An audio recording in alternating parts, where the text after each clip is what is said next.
more cleaning and painting of the chassis and assembly of some of the components, working towards refitting the engine.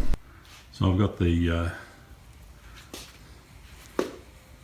upper and lower wishbones on. So some of them are a bit stiffer than others. That lower one's loose. Steering column is nice and firm and no lash in it at all. Yeah, that wishbone over that side is quite loose. The pin through the rubber just sort of falls out. I think it's probably the most worn of any of them. So that's those bits on. The next thing, while I can still get to it before I'm going to put the tie rods in to the steering. I'm going to work out the right hand and left hand ends of those to align them, check their length and things, so I don't have to do too much adjustment.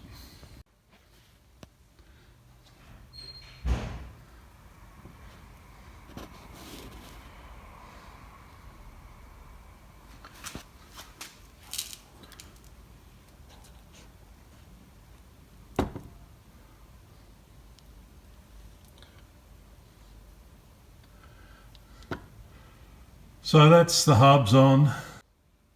Uprights might be the way some people call them. I'd call them uprights, and the hub is the part of the wheel that turns on the upright. I haven't done anything about the brakes. I just took the drums off because this one was actually locking a bit, and I've backed the shoes off. The shoes inside are pretty good, gave it a blowout. This one I'd been into earlier because it was locked up. Haven't tried to clean the wheels. I just wanted something to roll it around on. So this front end is sort of done in terms of the frame and being able to roll around, so I'm going to let it down and jack the back up. Okay, I've got a few bits down there that I've cleaned up there, the rear swing arms, trailing arms if you like, some brake drum components. I've got some drive shafts that I've put a bit of paint on and a couple of shockers there. This bracket is the midway side bracket that holds the engine in. The engine's sitting there waiting to go back in. I need to strip peripherals off it before I try and swing the motor into the chassis.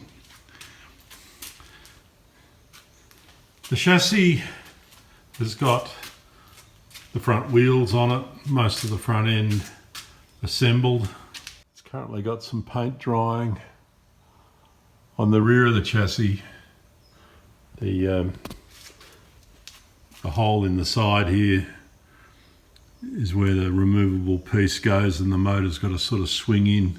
I plan to lower that down to close to horizontals, just holding the rear off the ground with the rope. I'm going to strip the bits off the engine, try and fit it in the chassis at this point. We'll see how that goes.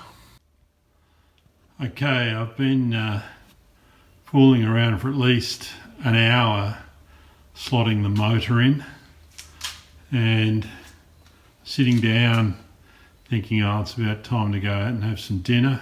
I thought, what's wrong with this picture? For those that are a bit cleverer and on the ball, you got to have the fuel tank in before you fit the motor. I reckon I can swing it out and put it back in fairly quickly now. The secret is removing the rear engine mount rubbers. You've got to lift the back of the engine up.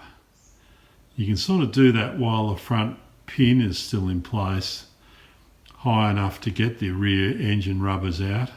You've got to have the oil filler cap off because to lift it up high enough to get the rubbers out, it needs to lift up where the oil filler cap would hit that top mount.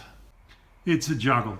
A lot of people have almost given up on the process, but having the oil filler cap off is part of the secret. The book actually tells you to do that. You know, you can get it in there with the starter motor on and the peripherals. I've taken that thematic fan oil temperature sensor off. I think that gets awful close to the frame. I've got a couple of little bolts in there that secure the rear exhaust.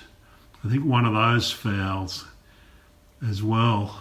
I had to remove that in the process of swinging it in. Anyway, I've got to pull it out again. Another job I've got to clean a fuel tank as well. So it's all about getting things done in order. Tomorrow we clean out the fuel tank and fit it and refit this motor.